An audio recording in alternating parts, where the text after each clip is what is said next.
Ipinagdiriwang ngayong araw ang pista ng Immaculate Conception. Naalala sa araw na ito ang paglilihi ni Santa Ana kay Birheng Maria nang walang bahid ng orihinal na kasalanan. Si Bel Custodio sa detalye, live. Bel. Rise and shine, Dayan, bagamat maulan ng panahon ay napuno pa rin ng mga mananampalataya ang simbahan ng Immaculate Conception Cathedral of Cubao ngayong pista ng Immaculada Concepcion. Ayon sa simbahang Katolika, mula sa unang sandali ng kanyang buhay ay pinanatili na siyang malinis at dalisay ng Diyos upang maging karapat-dapat na inang magdadala sa anak ng Diyos na si Jesus.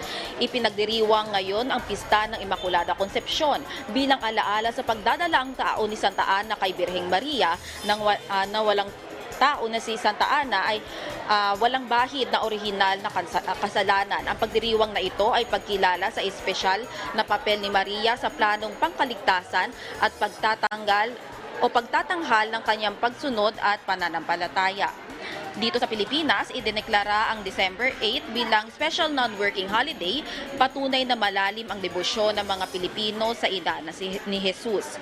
Sa homily, sinabi na pinili ng Ama si Maria, hindi dahil siya ay makapangyarihan, kundi dahil sa kanyang pagiging mapagkumbaba at masunurin sa Diyos. Ang pista ng Immaculada Concepcion ay pagkilala sa naging kaganapan ng Birheng Maria sa pagkakatawang tao ni Kristo. Kaya naman para sa mga Katoliko, inspirasyon ang kalinisan ng puso ni Maria at paggawa ng mabuti sa kapwa. Ibig sabihin, hindi lang sa dasal dapat kilalanin ng ina ng Diyos, dapat isabuhay din ang kanyang kabanalan. Ang Immaculate Conception ay isang pag-alala sa kagandahang loob ng Diyos at dalisay na pananampalatayang patuloy na nagbibigay liwanag sa mga mananampalataya.